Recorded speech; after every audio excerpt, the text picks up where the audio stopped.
Hi, everyone, and welcome to Nom Watch Review, part of the Nom Talk network.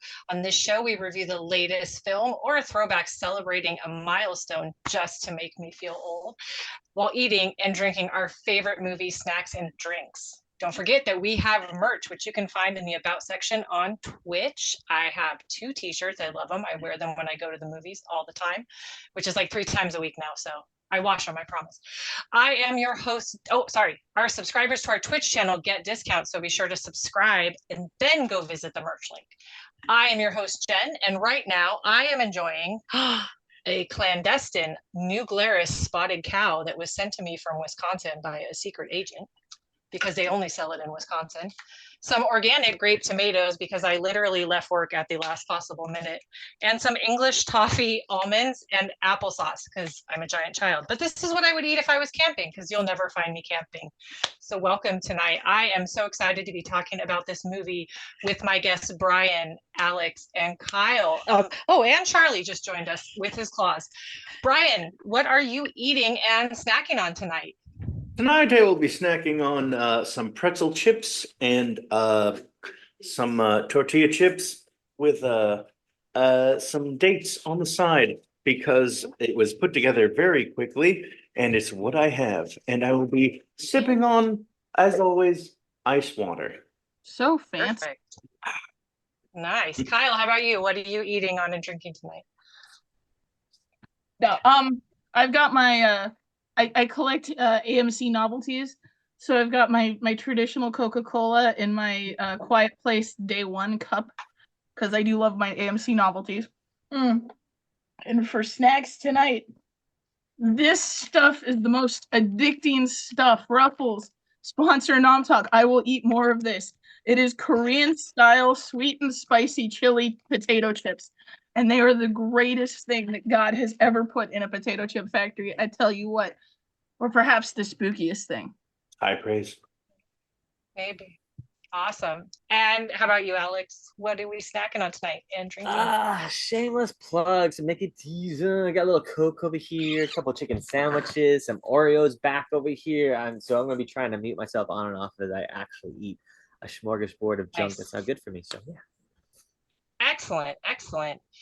All right. Before we start, we are still fundraising for the Trevor Project, a very important cause. Charlie agrees. Charlie says, please donate and buy some merch.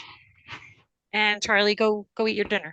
All right. Now on to the show. Today we are talking about a film I was obsessed with in 1999. I was on bed rest and I had nothing else to do but look at the website and obsess about the Blair Witch Project.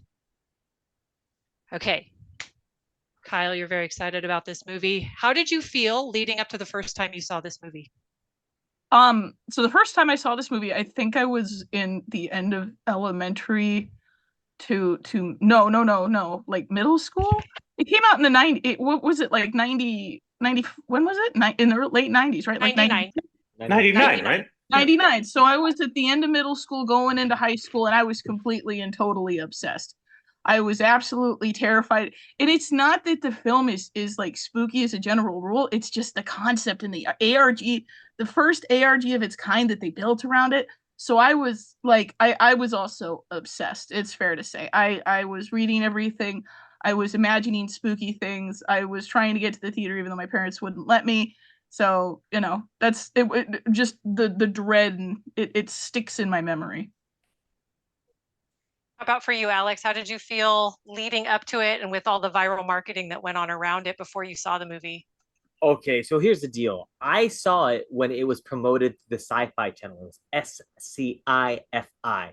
In fact, at the time being, they were promoting it as a real life situation. So for the record, before we get into this, they were promoting this motherfucking film as if real life people were getting kidnapped. So just like Kyle, I was in like maybe 4th or 5th grade, and I'm watching this thing like a wide-eyed open because I'm usually watching Highlander and all these cool slashing films on Sci-Fi Channel, and all of a sudden this real-life thing starts to come on, and they're talking about how these people are missing. And before this film even came on, they gave us a documentary. They built up a documentary about it. So I'm freaking the hell out because they used like real-life people in which talked about the whole Blair Witch concept. So reality And spoilers, obviously, things have changed. But before I even watched the film, I was scared shitless. I thought this stuff was like legitimate. I'm sitting like freaking out. My parents knew something was going on because they were watching with me, but I could not like decipher like, why are we doing this? Like, why is this? why are there not more cops over there? Why aren't they go running after people? So I digress, but terrified the living bejesus out of me. So yeah, That's fair. And Brian, how did you feel leading up to it before you saw it, and then when you did go see it? Well, I saw it for the very first time yesterday. no, It is. what? It was so over parodied and overhyped in the year 2000 when I became aware of the film that I was like, whatever about it. I was very sort of, I was sort of like, whatever. And I just saw it for the very first time in its entirety yesterday. And then I watched that documentary film right after I watched it because I mistook it for a sequel. And it's really a bunch of people making stuff up about a made up thing. Uh, and that is my experience with the film. Saw for the first time ever yesterday. Saw the explanation film that was also fake yesterday, and it was all right. You gotta finish the trifecta, and you gotta watch the real sequel now. Blair Witch No, don't 2, you dare! Book Don't of you? Shadows. Oh, I'm Blasphemy. gonna watch The fact that you sequel. watched it backwards is blasphemy. But I saw it first time yesterday. It certainly had me spooked. And there's one thing that I'm sure will come up. That's the only thing that's the focus of my mind. But I'll wait for it to come.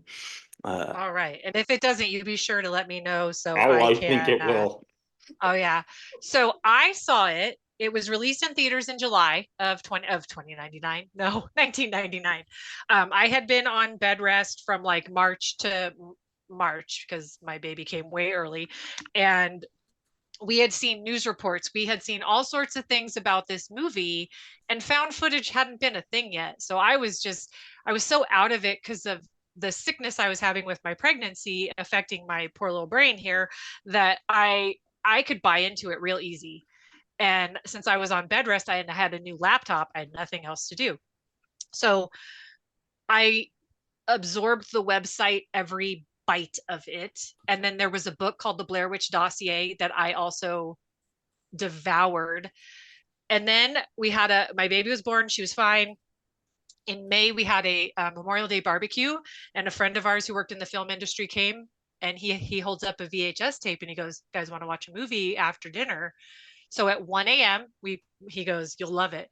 We put in this VHS tape. It was a copy of a copy of a copy of the Sundance version of Blair Witch. Whoa. So That it's the sounds original version. cool. The theatrical version has a little extra in it that, in my opinion, kind of dumbs it down and explains a couple of little extra things for the audience, because test audiences were like, wait a minute, what about why? They had a couple questions, which we'll get to. So we saw it, and it was very creepy. There was like 20 of us, though. So it was, we're all sitting in my living room, and everybody was staying the night because, we didn't let anybody drive home after drinking that much because we were responsible homeowners. And my friend and I, it was really windy. We went outside to pull down the balloons and streamers that let everyone know where our house was. And my husband at the time thought he was hilarious. So we had metal garage doors. And while my friend Erica and I were pulling the stuff off the doors, he went in the garage, wham, wham, wham, wham, wham on the, it's 3 a.m, and we screamed so loud that someone called the cops. So that's my like vivid memory of the first time I saw this movie, but I loved it. My friend came and we saw it in the theaters, and it was actually shakier, if you can believe that. But that's when I learned that my refrigerator, the ice maker, when it's filling, makes the same noise that plays over the end credits, that really creepy creaking noise. So I couldn't stay up late alone in my house anymore. So yeah, that movie sticks with you. And I don't think seeing the movie is scary, but I think sitting later quietly with yourself, that's when the movie gets you. To me, everybody, your mileage may vary. Kyle, let's talk popcorn ratings. What's your popcorn rating for this movie, and tell us why you gave it that? So I gave it a 5 as far as ratings go, because I when I think of a movie, I do think of selling a movie as an experience. I'm not just, and I always have. I always have prior to my work, prior to being an adult, prior to being in fandom spaces, I have always thought of a film as what would it look like if it was a ride? What would it look like if it was a haunted house? How are they selling it? I really have, truthfully. So I rate it as a 5 because the ambiance, the atmosphere, what they did differently. There's a story that I remember reading, because sometimes I go back and I look at the Wikia. I guess that they didn't tell Heather Donahue's mom that she wasn't dead. So no, I'm serious. Like, they didn't tell her she wasn't dead. So she had to go on like the late night show and be like, I'm not dead. And everyone was like, oh. And then the general impression of, just because the scariest part about this film is not the Blair Witch, it is not the concept of the woods, it is the concept of man facing the unknown and allowing the unknown to warp them. And the unknown in this case is the internet. And that is the scariest part of it, is how affected people were by it offline, but online especially, because there's no reason that a woman should believe her daughter's dead, right? And then she had to go and so yeah, 5 out of 5. Fully conceptualized atmosphere. Love it. Awesome. Bryan, Yes. what was your popcorn rating and why? I think I came in on a 2.5. But it's honestly higher than that. It really is. It was. I enjoyed watching this movie. It let me down in some ways, and I enjoyed it in others. But it was just how do I think the scariest thing about the movie to me was the concept of being lost in the woods, particularly without any guidance, which happens at a point in the movie. They lose their ability to find out which way they're going, which was a huge part of the movie for me. But it I'd actually put it more at like a 3. Like I said, 2.5, but I put it at 3.5, because I did enjoy the journey. Like, it was a lot of fun. And the thing is, this was this thing that was this huge pop culture phenomenon that I did not participate in, like, at all. Like, sorry. I'm sorry. I'm sorry. God, I'm just reading your face right now. And it was just this big thing. It was this big, huge thing. It was parodied on every show. It was absolutely like parodied to death and just sort of talked about to death. And I don't know. It was like 1999. I didn't own a car. I couldn't go to the movies. My dad didn't like scary movies, so we couldn't rent them. Like, I didn't see it until later.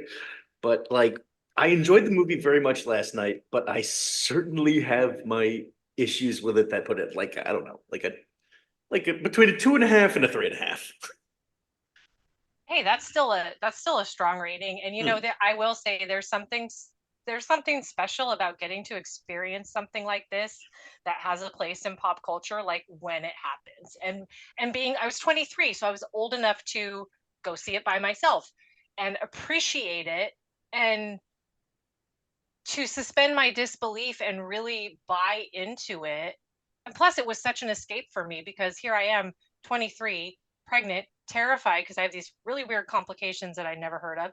And I could just put my whole brain into solving this mystery, right? Like, there's no mystery to solve, but I could believe there was, and enjoy You it. could have believed there was. I could, and there were times where I would just let myself believe that there was. And there is lore in the website, which you can find on the Wayback Machine site, and then in the book, which you can find in like thrift books and stuff.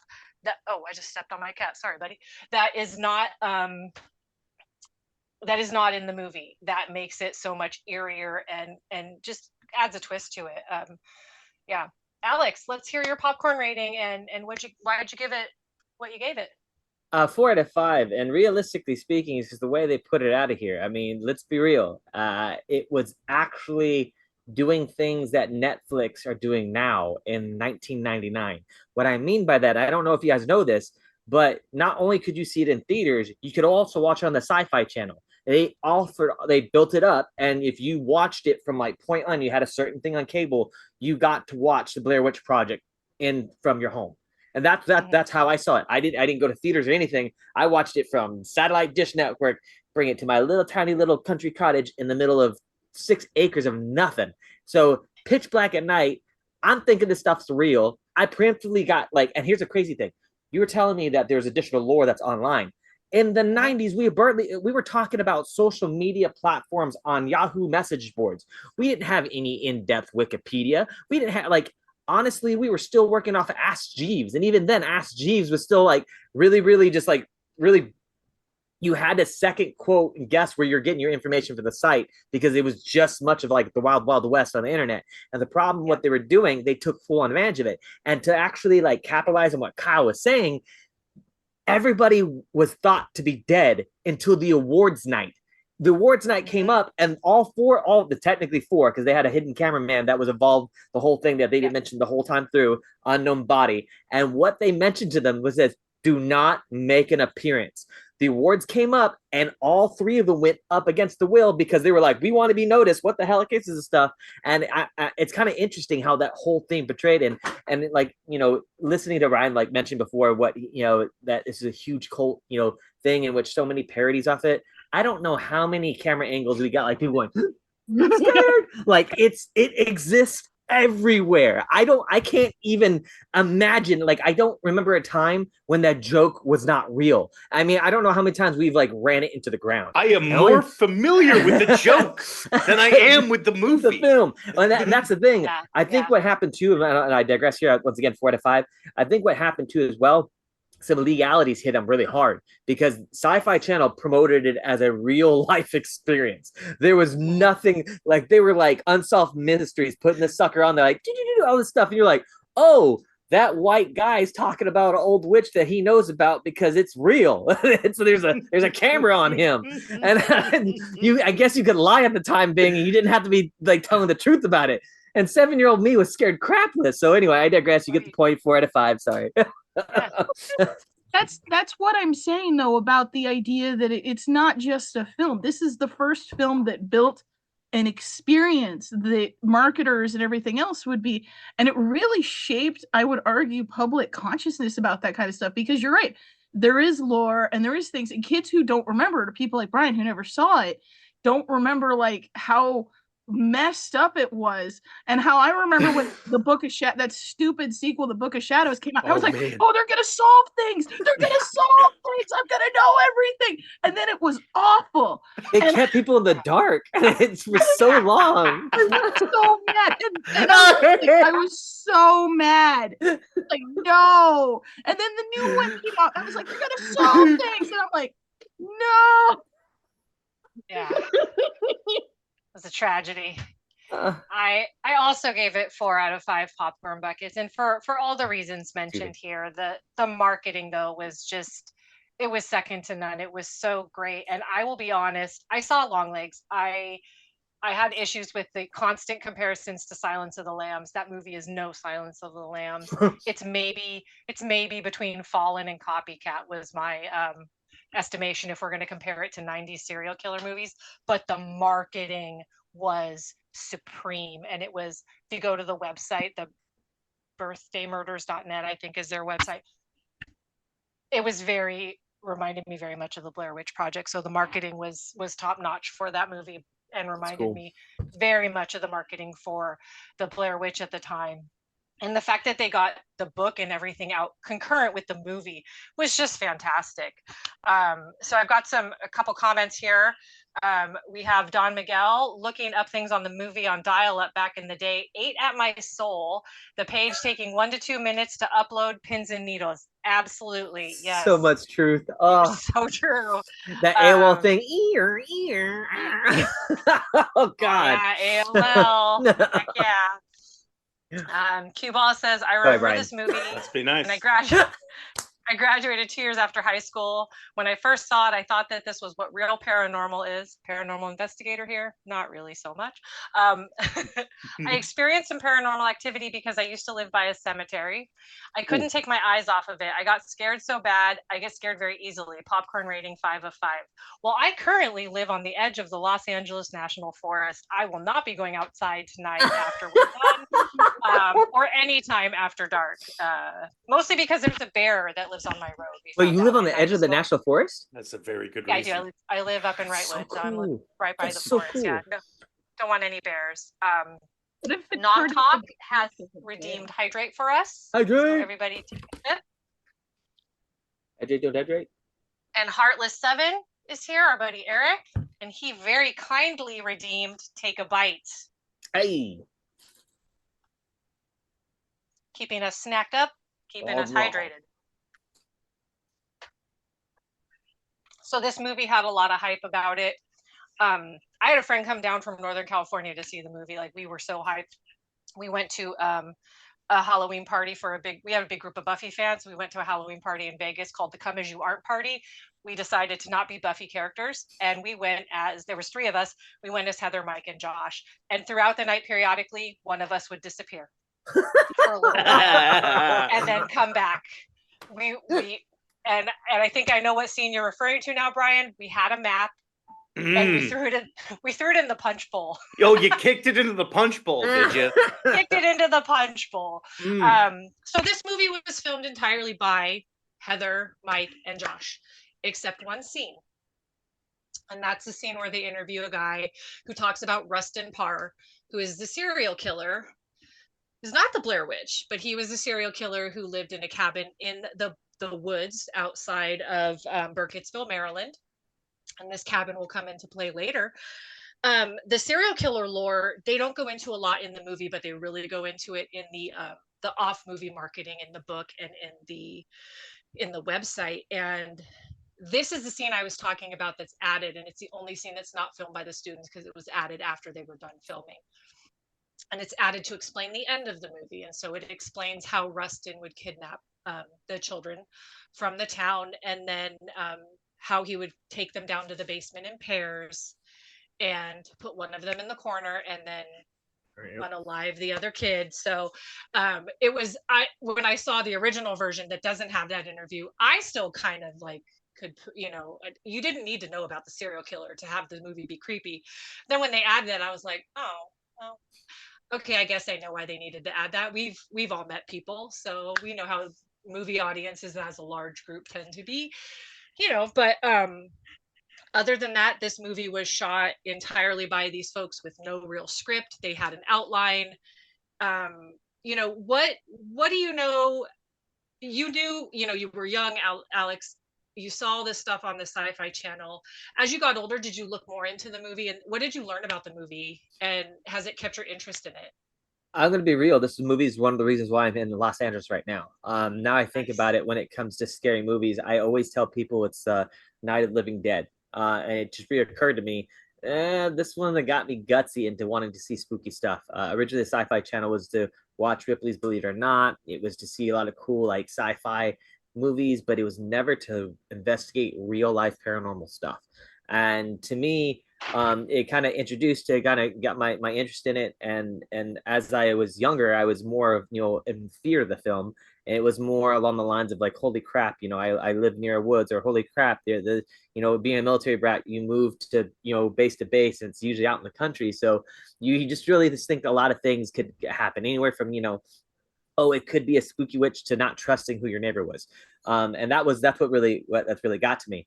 Later on, I started, doing more research on it. And that's when I found out, about filming. And I think it really started investigating about 5 years later into it.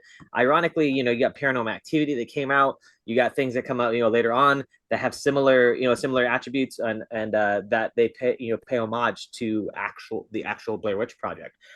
So realistically speaking, this one opened up me wanting to be an actor, but also wanting to actually create the video camera shot movies. I'm obsessed with them. I can't tell you, if it could be the crappiest video camera movie, but if it has a plot and it's long enough, I'm willing to watch it. It's something about seeing the camera perspective from an actual set of eyes and hearing somebody. The fact that it was not done professionally, quote unquote. So that's what made, it was so realistic. There was so much room for error, and they showed error. So to me, it felt like a perfect situation, a perfect way to actually tell a story. So looking more into it got me into like, oh, I would love to actually film this way. I would love to do this style of things, and and to actually understand that this POV that we use now a lot, this term quite a bit, this first person POV, is a very effective way to deliver, if you do it right, to deliver a story. So but yeah, like I said, younger, didn't really understand it, wasn't too sure, got a little braver, watched spooky movies, and then did more investigation, and got me into really liking a certain style of horror genre. That's super cool. Yeah. My son just got a new roommate, and I told him what the theme was for tonight's stream. And he's like, oh, yeah, my new roommate, she has that on VHS. She just brought it home. And I was like, oh, she's a good one. That's a good roommate. Yeah. I'm like, VHS? Yeah. That's awesome. So, Bryan, you haven't really had much time to look further into this, but you did mention that this has been parodied a lot, and that's sort of where all your knowledge came from. Now that you've seen it and you've seen the parodies, why do you think they parodied this movie so much? I mean, like it's clearly like I'm a big fan of like AU horror. Like I'm a big fan of like I don't know things like what's it called like Welcome Home and like I don't know horror that's like you got to do yourself. Like I'm a big fan of that stuff nowadays, and I get why like it. I get it. Like I enjoyed this movie. But I feel like the scary thing for me was the lostness. Like it was like the murdery parts, the witch parts, the paranormal parts. Before we even got to that, the concept of being lost in a forest with no way to get out is scary enough for me to be engaged with. Like that is what got me engaged in the film. Like what like I knew it was I obviously knew it was coming. I knew there was going to be a guy standing in the corner of a spooky house at some point. But when we were miles from that moment, like it was genuinely scary to watch them. Like, we're making a documentary, we're having a good time. Uh-oh, things are going wrong. Well, this is not as what it should be. Like, and that would like it made for it's a good movie. Like, I liked watching it. Like,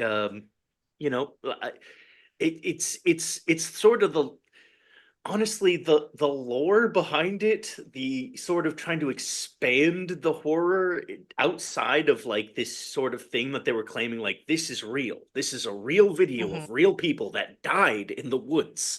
Like I knew that wasn't true going in, like, and they were never gonna have me buy that. So like I had to go, but like before it got to that, like it was genuinely like scary. Like it's just, oh, fuck, man, how are they gonna get out of this? Like, I mean, I guess I know they don't, but like how bad can this get? And the fact that who's the guy that I mean, if we're gonna get deeper, the one who disappears, uh Josh goes away and never comes back. Like that was terrifying. Like that was he sort of comes back. That's what I was. Sorta, kinda, but I mean, A like little bit of him. he's what was it? Teeth, I think. Yeah, like that was genuinely terrifying. Although we'll get into the map part when we get to it. Yeah, it's all I can think about. I'm sorry. It's once it happens, it's all I can think about. It's genuinely like they could have left the rest of the stuff out and watching three people devolve as they realize. And the scariest thing in that movie, they could have left everything out and just panned back, and they were like 110 feet from the road. at the ending, but they were all dead, right? Like that could have been the scariest ending of Just the movie of all. just the village did. Yeah. Like they Yeah, were right exactly. there the whole Well, time. Like that would have been maybe a little better than that, terrifying. but yeah. Yeah, no, that movie had its moments also. Mm. Kyle, how about for you? What kind of things did this movie inspire for you? Sorry, I'm thinking about the idea of them being like 10 feet away from help, and then Sorry, again, no, that too was much just true crime, too much all of it. I know. We'll never know. that was great though. That's a really like messed up. And see, that's my story is very similar to Alejandro's in this case, because Alejandro's the idea that this not to have a Homer Simpson-esque moment, but the idea of this people, me being like almost 14, almost 15, and staring at this and going, hey, these people are making movies, and the idea that I could be building my own sorts of alternate reality things just like they did, and that I did not need a 200-person crew and a budget and Stan Winston with a giant dinosaur robot. Because when I started out, I wanted to be a director when I was 6, and I just got into it. And this was the first one that showed me that, hey, you can build a whole world, and that has never left me. It built into this. And then and what's great about it is that there are people doing it right now. Because I was gonna say, Bryan, welcome home. I know exactly what you're talking about. That's the good stuff. Exactly. It's so good. Oh my god. Welcome Home is a briefly an interactive horror art project someone's doing with puppets.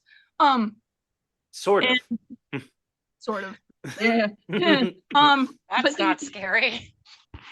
There's analog there, but like the analog horror movies, and the Five Nights at Freddy's training videos, and people are taking these things that the Heather, Josh, and Mike started and have just used the internet and made this entire thing that really opens up the idea that everybody can be an artist, and that is what I love. It's that idea of something scary and just sort of introducing concepts that it can be built so big just by the audience, just by introducing a concept that's like you can latch onto, like Blair Witch. Yeah. Like a puppet show on a So we have Timspiration has redeemed "You're So Punny" for Kyle, so keep that, ruminate on that. Don Miguel says, I feel you, Cowie, like the VHS movies were great in the early 2010s. And Q-Ball says, I agree that the movie marketing strategy was pretty perfect and smart. I think this movie was the most interesting because it was, for some people, a reality, because you hear stories about spirits and the paranormal as well documented, even though the film itself was fictional but seemed real. And then Heartless has said 10 minutes now because he's going to drop something devious on us.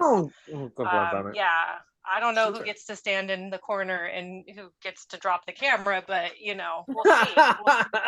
For the record, I have a corner available to me if you need me to. I as well have a very handy corner right here, so I can't stand up very easily though because of my chair, but still. So this movie, I mean, the marketing was fantastic. Just the style, the guerrilla style of the way they filmed it was different, and it was so inspiring to a lot of people.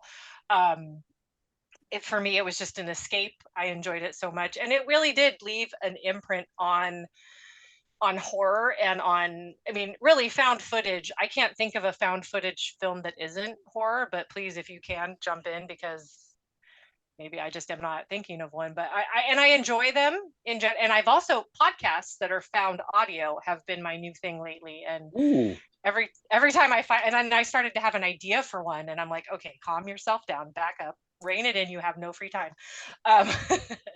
So there was very little directing or cinematography, obviously, in this one, but like we talked about, they each morning they would wake up and find some food, less and less food and water every day, which did not help their mindset and everything. And then a little direction of which way to go and what was sort of supposed to happen that day. And there is a really great scene. Obviously, Heather keeps the map. Heather is the map keeper. Heather is in charge. This is her project, the Blair Witch documentary. They're supposed to be in the woods for what, 2 days, maybe 3, and it is now almost the 3rd day. They're supposed to be heading towards the car, and she can't find the map. It's not in her pants pocket where she left it. Something scared them overnight. They all had to get out of the tent in a hurry. Brian, Continue, please. Brian, what happened to the map? Well, it got kicked into the river by Yes, it did.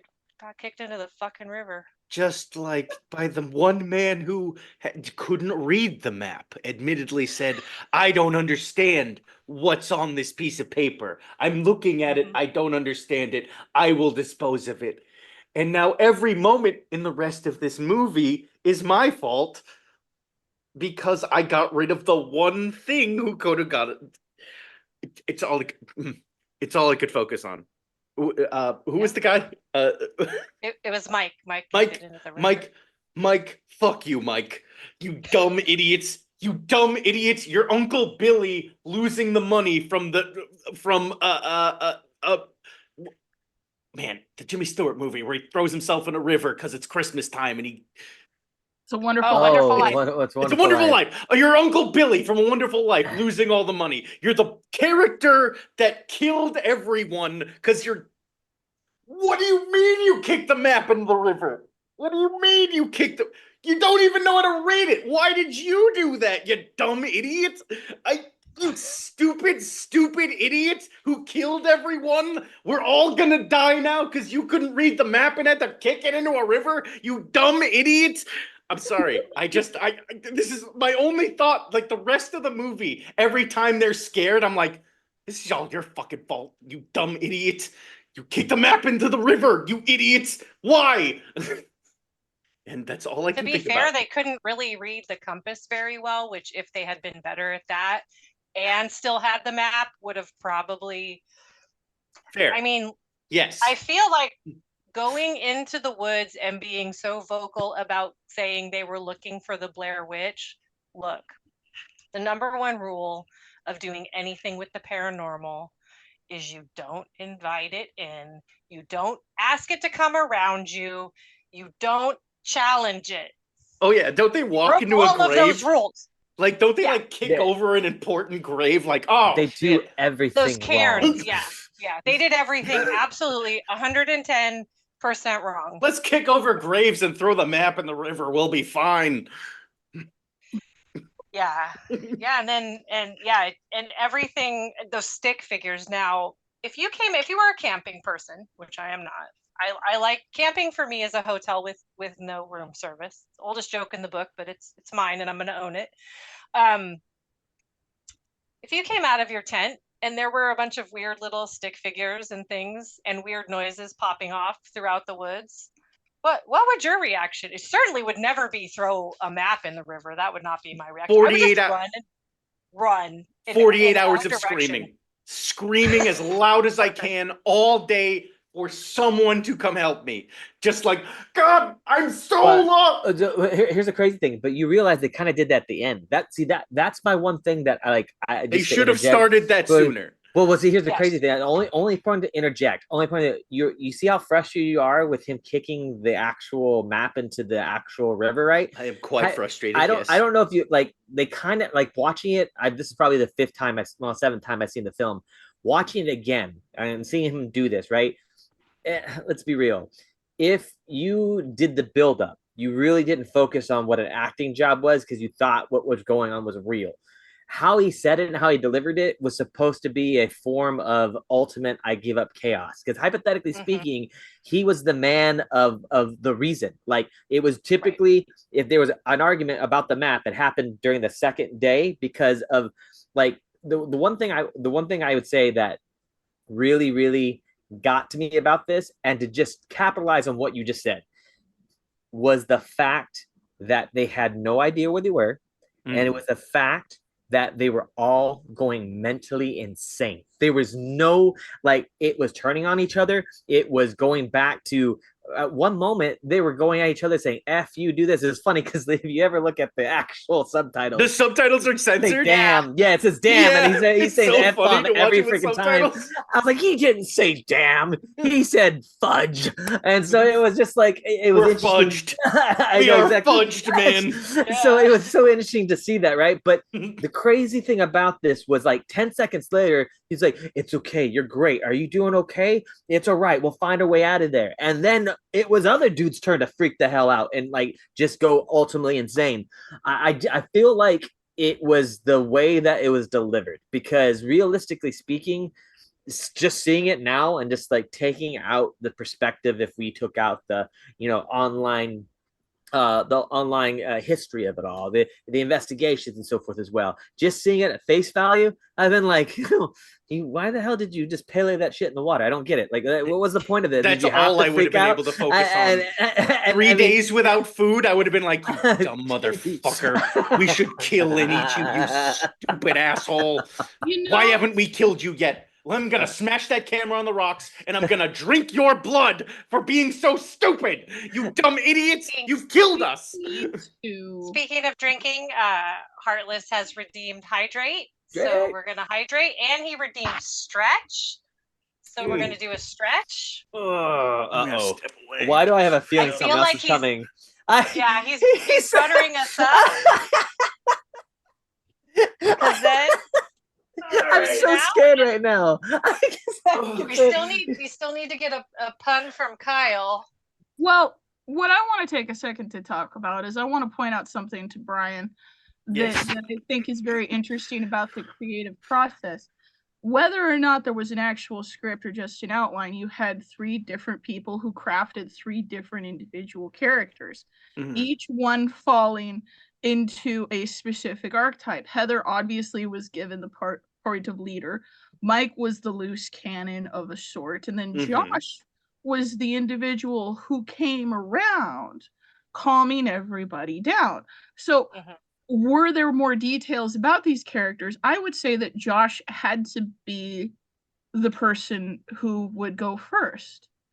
And I just keep thinking about how if he hadn't been there, if he because he was always the one calming everybody down. So always the one calming everybody down. He was always the one calming everybody down. But you know what?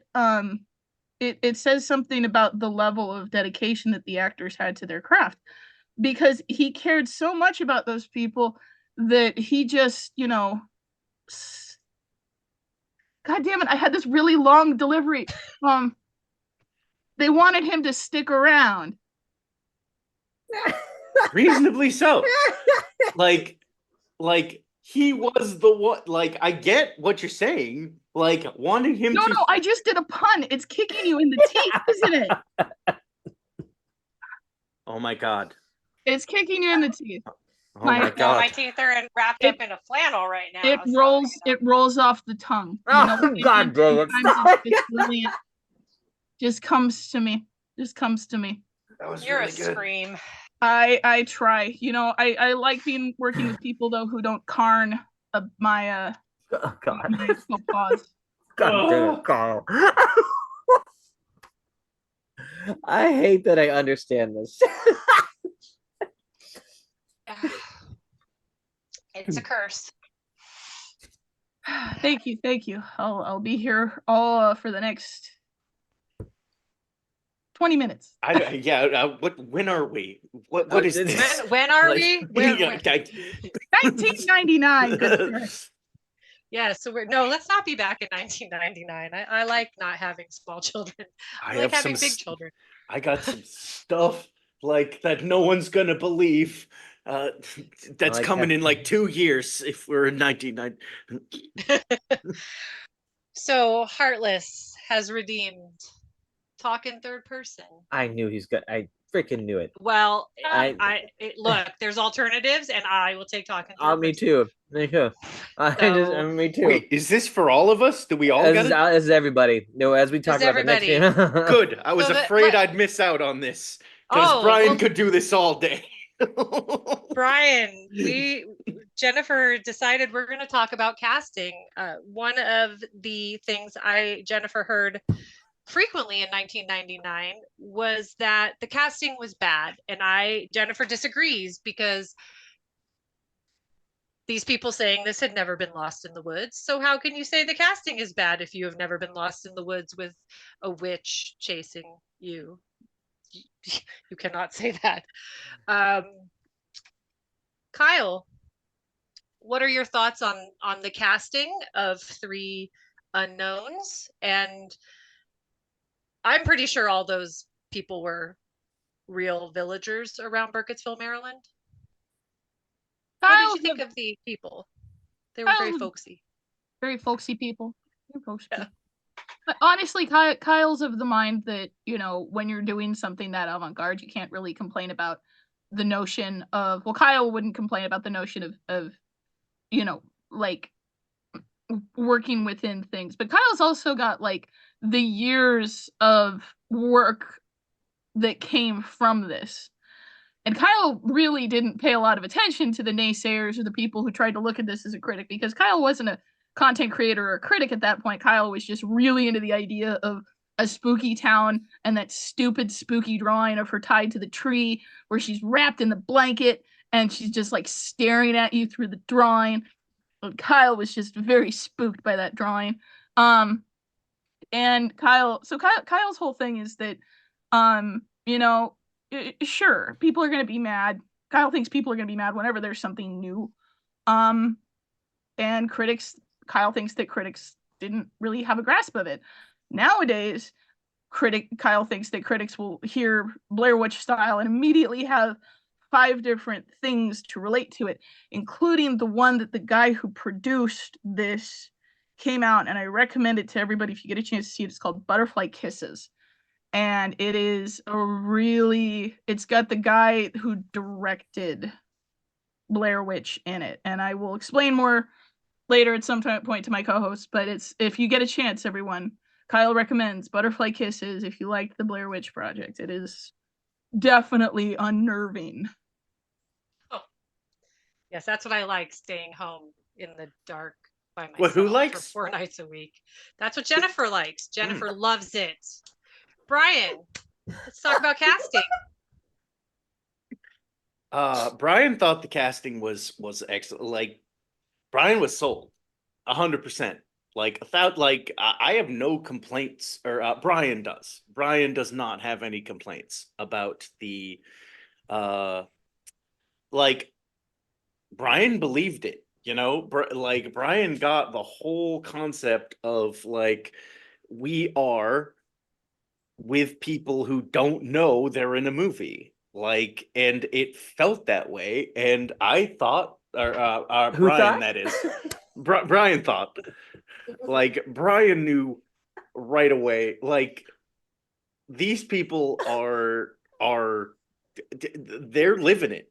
You know, Bryan felt like these people were living this experience, like, as it, whether they were, you know, actors or it was real, like, they did a good job. Like, Bryan was very entertained by the actors. Like, Bryan was very impressed. Like, it was good, according to Bryan. Jennifer's favorite was the villager lady that was very eccentric. And her name escapes Jennifer right now. I want to say Mary. But for a time, Jennifer was not unconvinced that she was the Blair Witch. So, Kyle knows what you're talking about. Kyle really knows. Yeah. Alex, what did you think of the casting? Whether it was the 3 main characters or the weird lady that Jennifer thinks was the Blair Witch, or perchance the other villagers? Alex is going to try to keep himself together because Alex thinks third person is the greatest thing ever. Alex figures that. Bryan agrees. Alex thinks that listening to people like Bryan and you guys is the greatest thing ever. Alejandro's going to try to keep his composure, so Alejandro apologizes for future frustrations. Bryan forgives you. All right. Alejandro thinks the whole casting thing is out the window. There's no point from this point of view, a POV, thing here. Alejandro realizes, and you got to realize at that time of Alejandro being at the age he was, as all three of you mentioned before, there was not, this video didn't exist. Like, what's the whole point of casting when you need to be new, different? Alejandro believes that when you need somebody's face on a camera, you don't need somebody like Tom Cruise, because you're like, this is not freaking real. Tom Cruise is on the damn thing. And one, let's be real, he couldn't afford Tom Cruise. But Alejandro thinks the whole casting question is a little rigged to some extent. When I mentioned this, when Alejandro mentions this, Alejandro mentions the concept of being used to casting compared to on a great Hollywood level. You're dealing with things of like, okay, who do we need for this particular film? Who do we need that needs to draw the attention of the crowd? And Alejandro believes that concept gets thrown out the window when you're looking at this style of video. Another reason why Alejandro loves the style of video so much, because it opens up the area for so much fresh talent to come in and express how talented they actually are. So Alejandro's not really jabbing at the question. Alejandro's jabbing at the, Alejandro would say the actual video critics, or that would actually go on saying, oh, they should have casted this differently. I believe this just wouldn't be as effective. I think just Alejandro thinks the concept of having, fresh faces here. Jesus Christ. You made it 5 minutes. You're good. You're good. It's okay. but yeah, it was great. I just believe that it should be a whole different perspective. The casting question should be a little different. Per se, if it's going to be the style, if critics are going to bring in that question. Bryan was very impressed by their improv. Yeah. This was just people like who were like, well, who are these people? They weren't acting very well. Well, yeah. You go do it then. That's always my answer. You go do it then. Well, also too, another thing that I think it made really effective was that very reason. I do think that when it comes to those style shots, you want a sense of innocence, ignorance, and natural concepts. You want somebody stumbling or like, oh, okay, they're really not for the camera, so this makes sense to who they are. So I think that's kind of I don't know. That's a really good topic, because realistically speaking, you have on one hand that you could have a really skillful actor make that actually be extremely believable, and on the other hand, you can have just the bliss of ignorance making that same thing just as believable. So you just opened my eyes. To what? Well, you just opened my eyes to something. You could never remake this movie, not just from a moral perspective or not just from a moral perspective or a tech perspective or anything else, but everyone in society today is so used to and being prepared to being on camera, either by proxy or through those stupid interviews on the street, or through being on TikTok, or through being what we're doing right now, or anything else. Everyone is so used to being on camera, you would never be able to capture that raw emotion that came from it. It was such genuine, untrained improv. Like you're right. You couldn't snag that nowadays like as easily, for sure. Alex, you have a cue ball redeemed. You're so punny for you, so ruined in the back of your mind. But no, that's true. I mean, even I, who I don't do acting, I spent a day on the set of an independent film as an extra with my one whole line, and everyone else in the scene was 25 years younger than me or more. So I was a customer in a yogurt shop. So I got to eat frozen yogurt. It was exciting. Who was a customer in a yogurt shop? We're done with the third person. Did it wear off? It's only 5 minutes. Okay, I didn't know it was done. 5 minutes. I mean, you can keep going. Brian can keep going, but Jennifer is done. Brian might. Look, nobody here is that cruel to make us keep doing that more than 5 minutes. I didn't know it had a time limit. Brian didn't know it had a time limit. I'm sorry. The punny thing, you just have to do a pun. Singing, everything has a time limit. Yeah, because could you imagine? Don Miguel says, I am Cowie. Alejandro is Alejandro, and Alejandro approves his message. So. I miss you, brother. I miss you. So does this movie hold up to current standards? And I think personally that this movie set some standards, and there's really nothing in this movie that doesn't hold up. I mean, it doesn't really have any themes not to hold up standards. It's not like it's not a controversial movie, I don't feel. What do you think, Kyle? It's one of those things that's proof that history is in a cycle. And that human beings are going to forget very easily. I could go really long on my thoughts about that, but I shall simply say that what is a problematic that day, because I do remember a lot of people were very weirded out by it, and did think that, oh, it's wrong that this happened, blah blah blah, and that the stuff happened after. I do remember that people were very weirded out about it. But what is problematic then, 20 years later, people are like, it's just what one man hates in the morning, he will love at night. Yeah, that's fair. What do you think, Bryan? This is, well, you didn't see it 25 years ago, so I didn't. But the thing is, did it hold up from last night to this morning? I will say, this movie from 25 years ago that I had never seen, I was very entertained by. I enjoyed it very much. Like it was a good movie. The only thing I feel like people would complain about is it kind of like the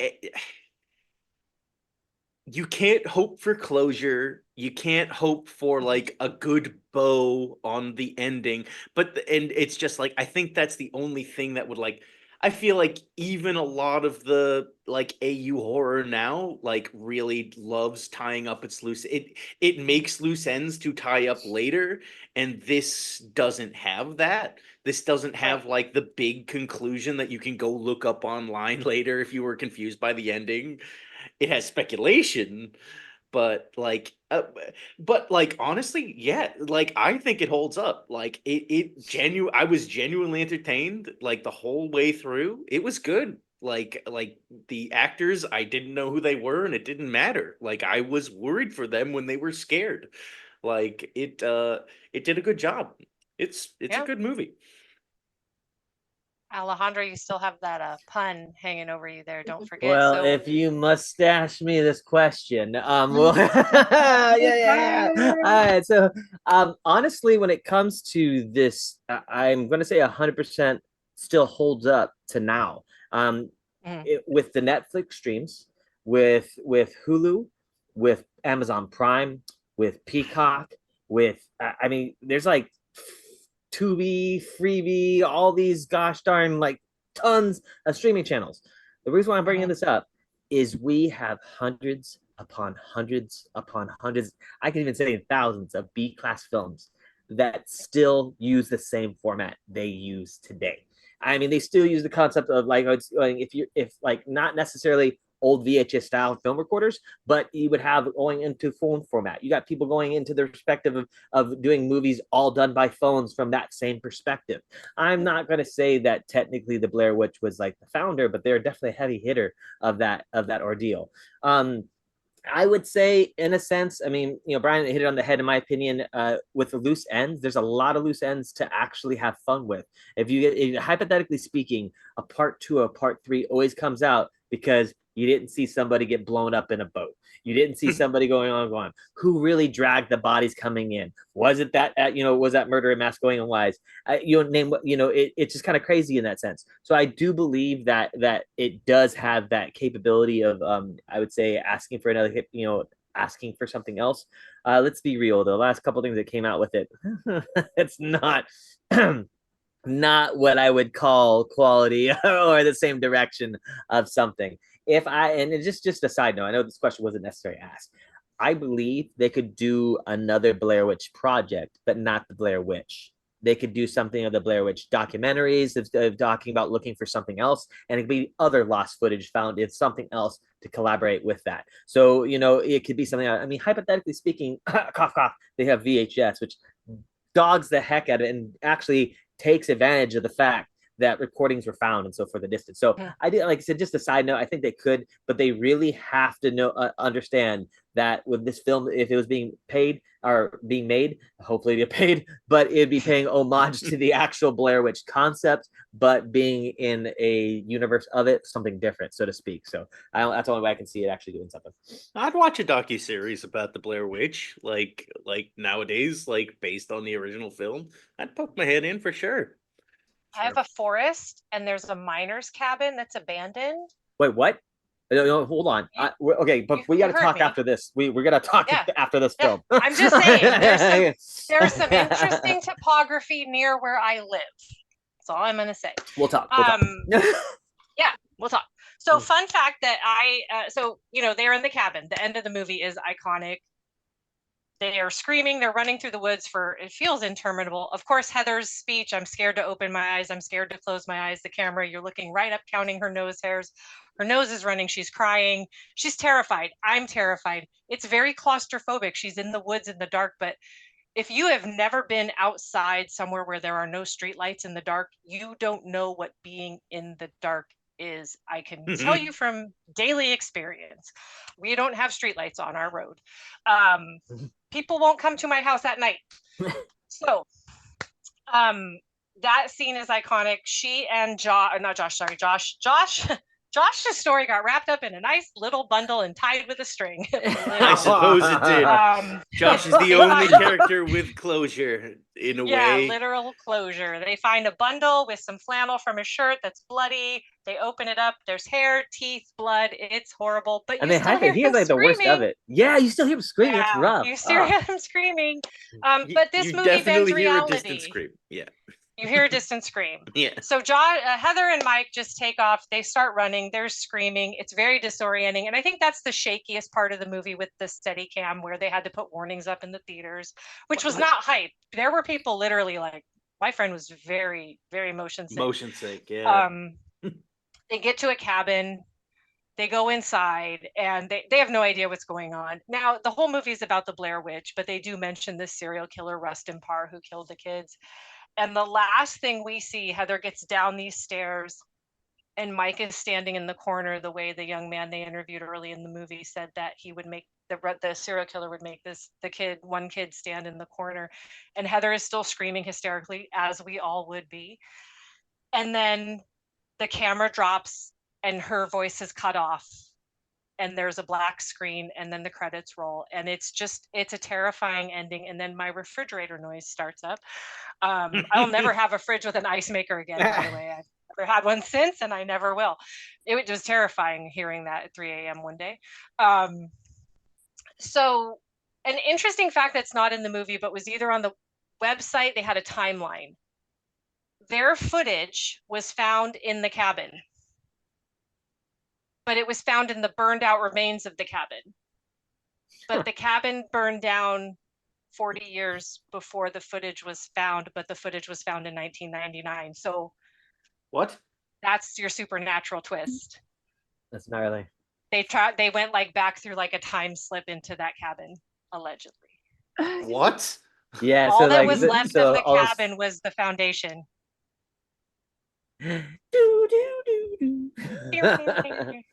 So have a great time sleeping tonight. That is all the time we have to talk about the Blair Witch Project. Damn it. 1999.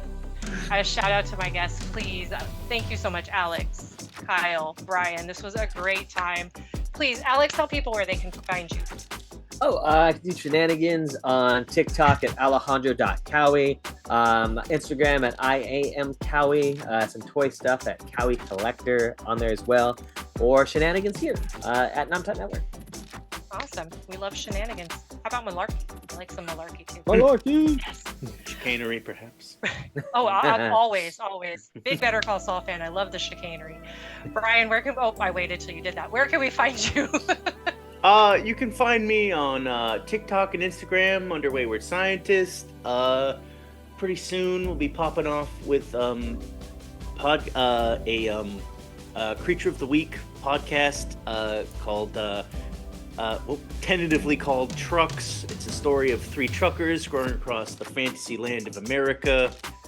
from the shrimp fields of Oklahoma to the jungles of Cleveland, just delivering packages, and they fight monsters and stuff. It's a fantasy, real-life roleplay podcast. We'll have popping off pretty soon. And that's what I got going right now. Kyle, where can we find you? Well, I know where to find you, but where can everyone else find you? Brian, wait till you find out that the Blair Witch was actually aliens. No, you Oh my think god, it was the Signs prequel. I always knew it was. See, I broke everybody, and I'm gonna tell them that, and I'll leave that with that. But you can find me on TikTok at Caroline CAROLING_cosplay. You can find me also on a lot of things at Caroline Arts. And you can find me on Instagram because I'm trying to grow my Instagram page at Kyle Poddig Arts, KYLE, spelled like my name, PODDIGARTS. Aliens. That sounds like a job for these guys. Mulder and Scully. Yes. I have been your host, Hell Jennifer. out of that X-Files episode. Yeah. You can find me here occasionally, hosting and just paneling on different streams. You can also find me on Instagram, do_as_Peggy says.